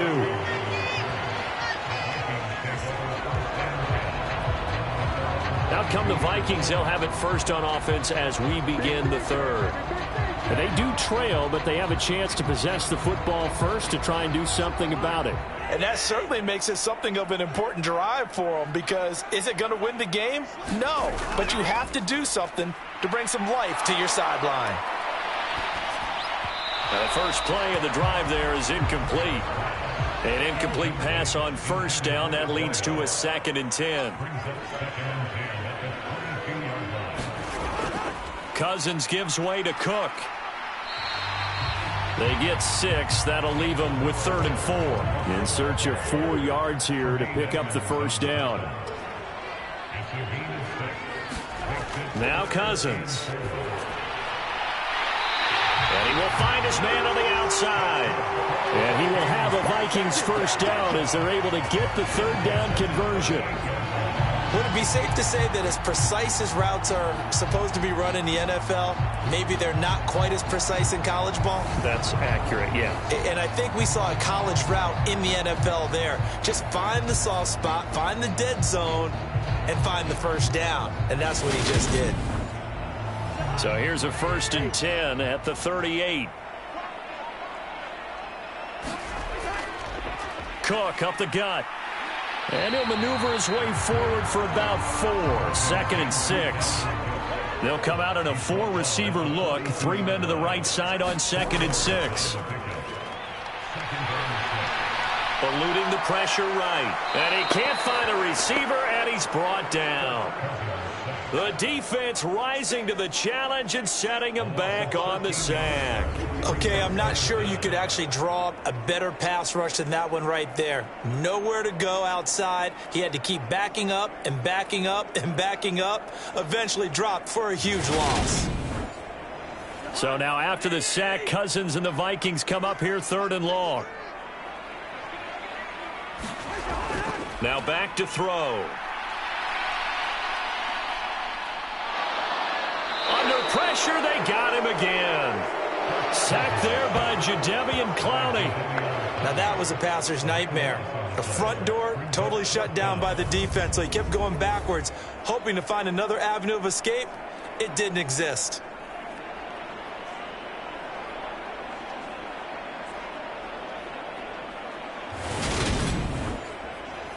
The Vikings send out their punter, standing just about on his own goal line.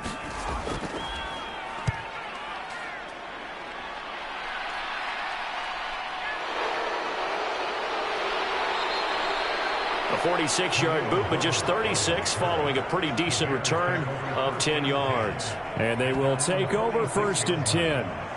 So here are the Bears now as they get set for their first possession of the second half. Good starting field position for them as they come up 1st and 10 at their own 46. Throwing to start the drive. Fields. Throw left side, taken in by Claypool. And they'll get this down to the 42-yard line.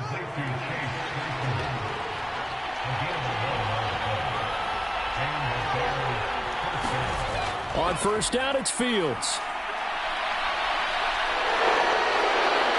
And they're going to work this down to about the 32-yard line. A good position to be in here, 2nd and inches. They'll give to Hunt here on the option. And he works it to the 30-yard line here, right at the 30. They'll get 3 as the drive continues. It's a 1st down.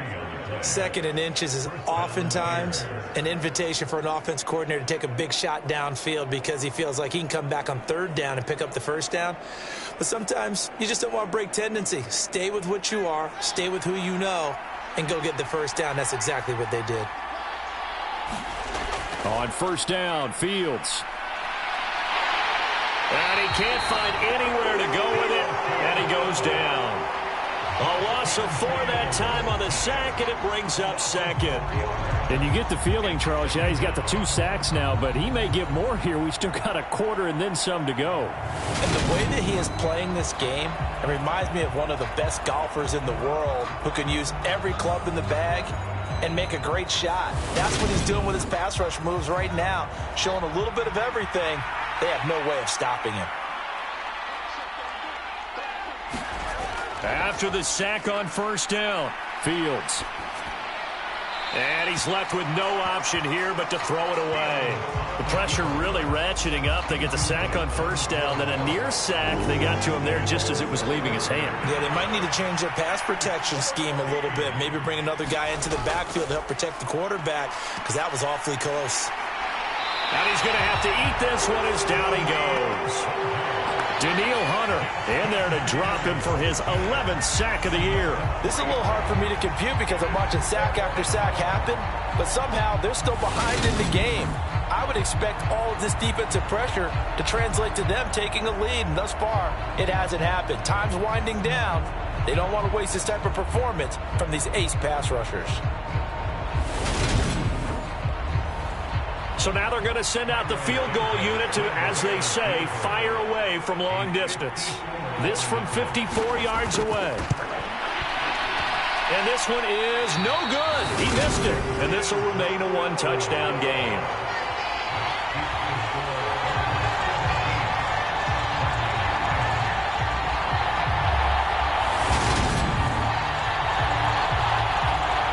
The Vikings offense now, they get ready to head back on the field. We have not seen much on offense here from either side these last few drives. We've hit a wall, so to speak. And have hit it hard, haven't we? Because the defenses right now, they seem to be a step ahead, don't they? Beating them to the point of attack, beating them to the punch. These offensive guys are tinkering like crazy. What's it going to take to get back on track? Yeah, both sides searching for adjustments. The last run good for 2. Here's 2nd and 8. Now Cousins. Over the middle, it's complete. And they're going to get this up to midfield.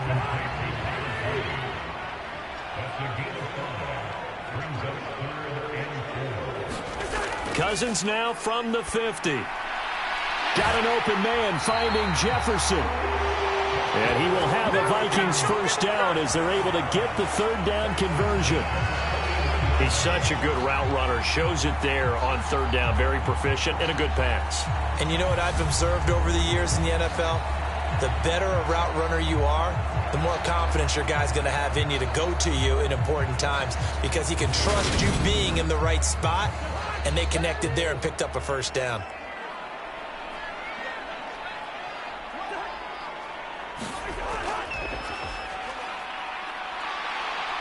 And some space here. And this defense not ready for that one as he'll take this down inside the 25. 17 yards, first down, Vikings. When teams have a tough time running the ball as this one has throughout this game, it's so easy to just say, forget it, let's throw the football. But that's exactly why you stay with the running game. Eventually, you stick with it, you make some adjustments, you often find ways to run the ball better as the game goes on.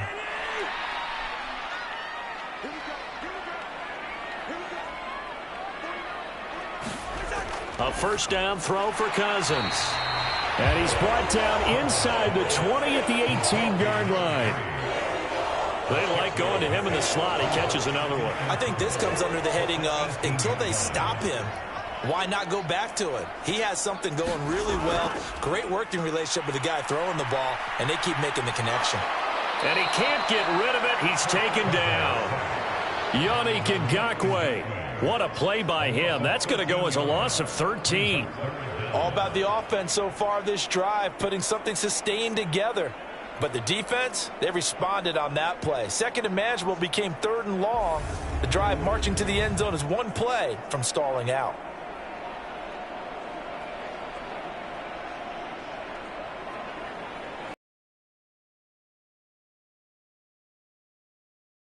So now after the sack, Cousins and the Vikings come up here 3rd and long. Back to throw. Swinging this out wide here for Cook.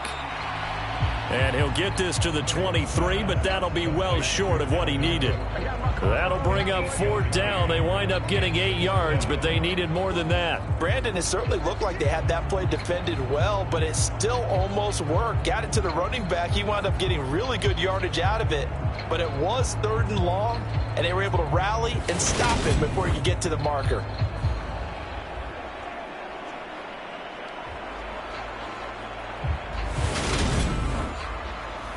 4th down, field goal try coming, so Cousins is off, and on comes Greg Joseph for Minnesota. He hit his first, this one from 40 yards out. The kick by Joseph is good, and that will cut this lead back down to 4 now. It's 17-13.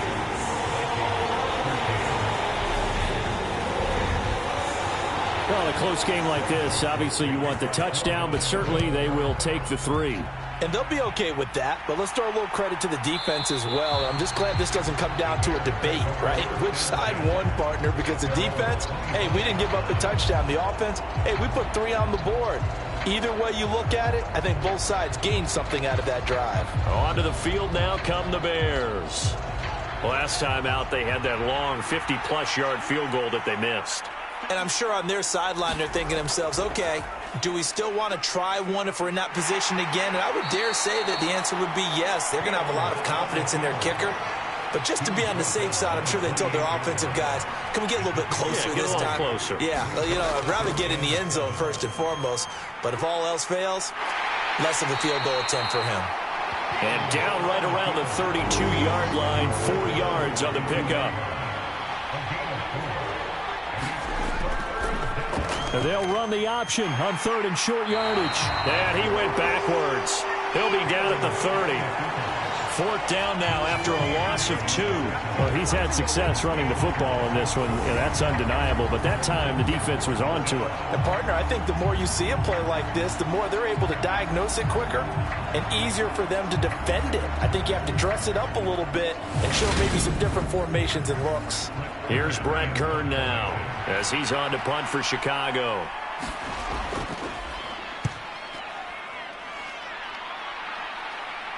And a fair catch signaled for and taken successfully. A 40-yard punt, no return. And it will be Vikings ball, 1st and 10. Minnesota's offense takes over possession. And after the field goal last time, we'll see what they can get here. At least they got points out of the last drive, Charles. I never met an offensive coach that didn't want to drive to end with a kick. Most of them wanted to end with a PAT, right? In this case, a field goal, they'll take it way better than the alternative, which is a punt. Yeah, but you met fan bases that wanted that weren't happy with that field goal. I haven't met a fan base yet that wants to drive to end with a kick other than the extra point. That's it. He's been quiet today in the passing game, just his 2nd catch. Yeah, and people have to come up with schemes to limit him. And what a lot of teams do, they'll double him, you know, use a linebacker underneath, a safety over the top. Sometimes they'll just take a corner, maybe their 3rd corner if he's a bigger guy, and put him on a man-to-man to try and limit his touches. Just keep mixing it up, give him different angles, different looks, like a good boxer does. They go play action. Cousins. He's got his man, T.J. Hawkinson. And he will have a Vikings 1st down as they're able to get the 3rd down conversion. 3 quarters have come and gone. We'll return with more after this break. You're watching the NFL on EA Sports. So into Bear territory now. This is 1st and 10 at the 48-yard line. They'll try the middle with Cook. And he'll take this ahead for about 4. 2nd down coming up. The run got 4. Now they deal with a 2nd and 6. Cousins to throw it. And he's got his favorite target yet again. It's complete. And he'll be brought down inside the 40-yard line. The Vikings on 3rd down. They're at 50%, 4 for 8. They need just a yard here. It's 3rd and 1. And he gets it to the 32. Good enough for 1st down.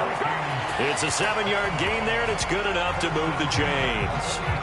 Brandon, unfortunately, I've been here before. They've had 2 opportunities to stop them, so this is demoralizing. They haven't gotten it done. Now you're calling all your blitzes, all your attack defenses, but you're not worried about playing your normal position. You're going to take chances now. Well, you said it. 2 3rd down opportunities to get off the field. Couldn't do it, and the clock continues to roll. From the 32 now, here's 1st and 10.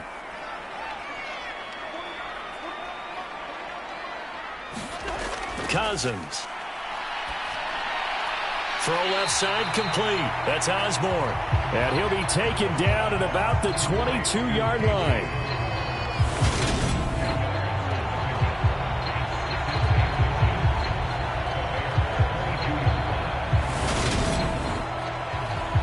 In need of only about the length of the football here on 2nd down. Cousins now. He's got his tight end over the middle. T.J. Hawkinson. Hang on now. We're going to pause here. We've got an injured player. Hopefully, obviously nothing serious here. Medical staff, though, going to take a peek, and we'll take a break.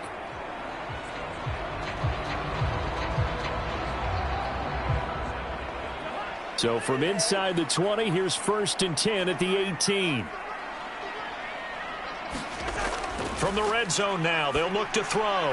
Over the middle into traffic, and that's complete. That was the 9th play of the drive, and they pick up 9 yards with it.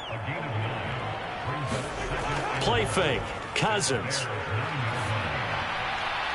And it's caught in the end zone for the Viking touchdown by Justin Jefferson. A great play there. His first touchdown on the year. And the Vikings have taken a 4th quarter lead. Well, quite the comeback here. They have erased that deficit, pushed themselves out in front now here in this 4th quarter. But this game's kind of felt like a horse race, hasn't it, partner? Because, yeah, the other guys run out to their big lead, but then slowly and surely, they've been creeping up and closing that gap. Now they've stuck ahead in front here late in the game. The finish line's not far away. They need their defense to finish this thing off. Joseph connects on the extra point, and that gives them a 3-point lead. So the drive goes 75 yards, 10 plays. And it was all capped off by Justin Jefferson's touchdown reception. Now Joseph tees it up to kick off following the touchdown. Fielded just outside the goal line. And he's up past the 20 to the 22-yard line.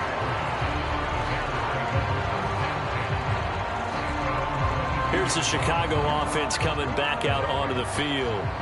The pressure is on now. They're being shut out here in the second half after a decent first half offensively.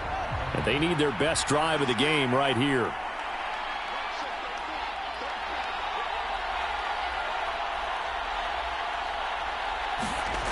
Now a first down throw. Fields. He'll get that complete to his tight end, Komet. And up to the 35 before they're able to knock him down. Ball up to the 35 now as they come up on 1st and 10. Out of the gun, they run it with Hunt. And this defense not giving him anything there. Maybe a yard up to the 36. The run only got a yard. Here's 2nd and 9. They'll give to Hunt here on the option. And he'll get about 3 out of that up to the 39-yard line. Well, praise has to go to the guys on the offensive line because they've had a very nice, productive day running the football. How about that Ford defensive line? They've been knocked around the entire game, and while they slowed them down on that run, can they continue to do so? Because they haven't had much success throughout this ball game. And he's got the hook up to Moore. And he'll be taken down, but he does have first down yardage. It's a pickup of 6 and good enough to move the chains. I think that's a big pickup for a first down because when you run a drag route against zone, you're sometimes asking for trouble because you might run into a defender. Yeah, well, there they ran into a first down, executed it to perfection. So signs of life in what's been a dormant offense in this second half. Here's 1st and 10. They'll give to Hunt here on the option. And he's going to take this ahead for right around 3 yards, but no more than that. 2nd down. 3 yards on that last carry. Here's 2nd and 7. They stay on the ground. Again, it's Hunt. And he's got it across the midfield stripe and into Viking territory. Let's give a lot of credit to the offensive line. They've been able to move the ball really well on the ground the entire game. And while that wasn't a huge one, that's okay. They'll take them in short, steady bursts. A field goal from this spot likely out of the question. They've got to get closer here on 3rd down. And that is incomplete. Oh, he had a defender right there with him to force that to the ground. And 4th down now coming up. From a defensive perspective, they had exactly what you want anytime they want to throw the football. There was pressure on the quarterback. They were getting after him, and they tightened down on the receivers and forced the incompletion. Here's Brett Kern now as he'll kick it away for the 2nd time.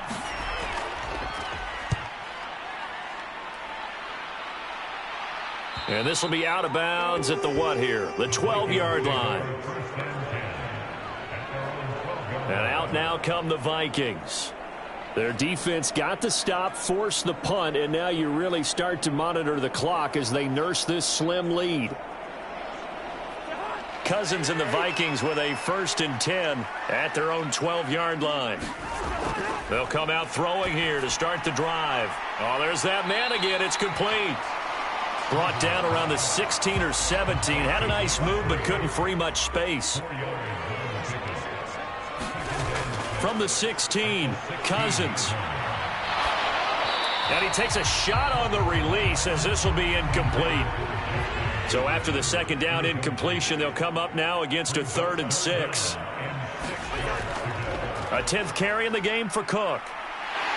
And he'll be brought down, but a tip of the cap on the spin move as that gives him a 1st down. It's a gain of 8, and it'll wind up moving the chains. Hasn't been his best afternoon on the ground, far from it, but a critical 3rd down conversion. This afternoon just got better. All right, you're exactly right. Hasn't been his best in terms of yardage, but that run there, that's the one your teammates look to you and go, okay, that's what we want from you. That's what we need. Now they have a chance to keep moving forward and a chance to win the game.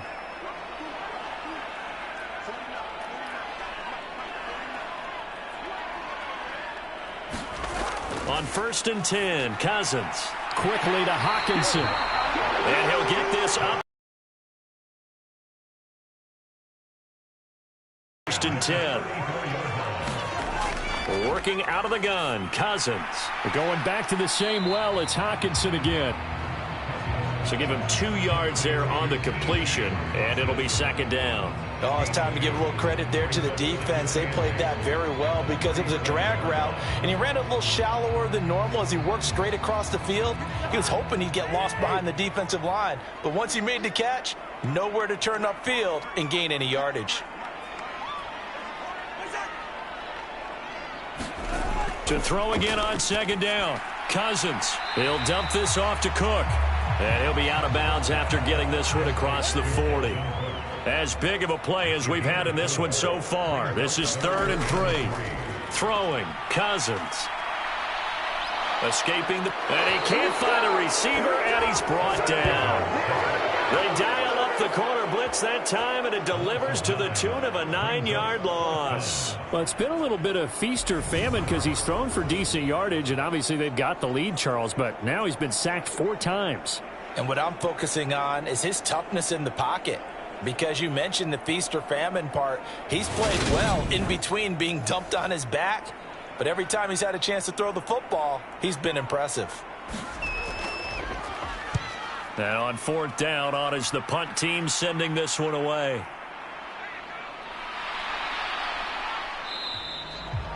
A pretty good punt, but a nice 13-yard return. And it will be 1st and 10 as they take over. The Bears offense ready to get going again. Their defense accomplished step 1 of the mission. They forced the punt. Now they'll look to erase that deficit and take a 4th quarter lead. Fields and the Bears now with a 1st and 10. At about the 32. And from the shotgun, he'll throw. And he can't find anywhere to go with it, and he goes down. Daniil Hunter picks up his 2nd sack of the afternoon. Well, someone's closing in on the league lead in sacks. He came into the game in the top 5. Now you add 2 more to his total.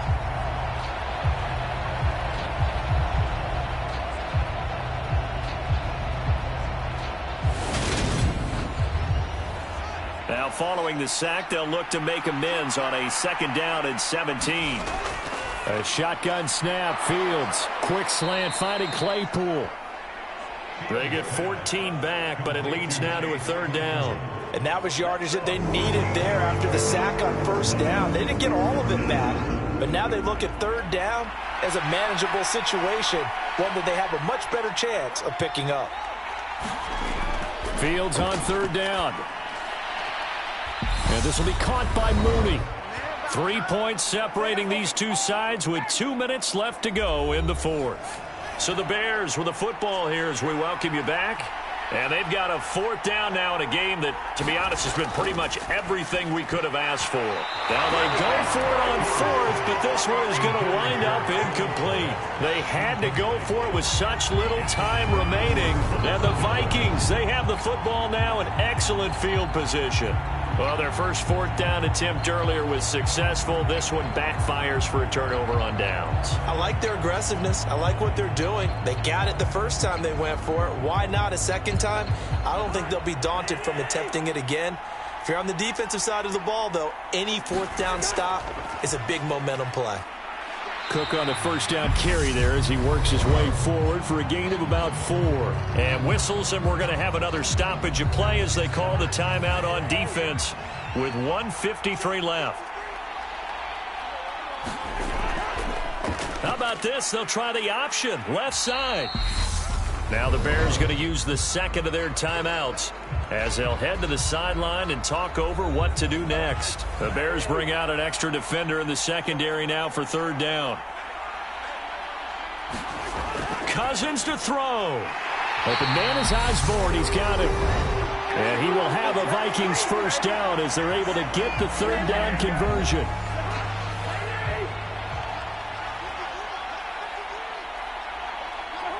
And they take a knee.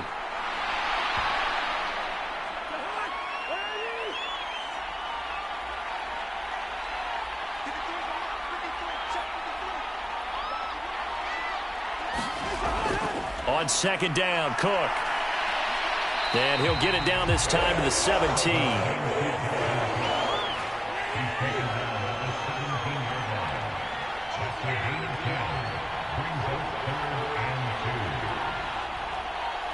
Cousins just going to take this one down to a knee and end it. So the field goal unit is on the field as this is a big spot right here.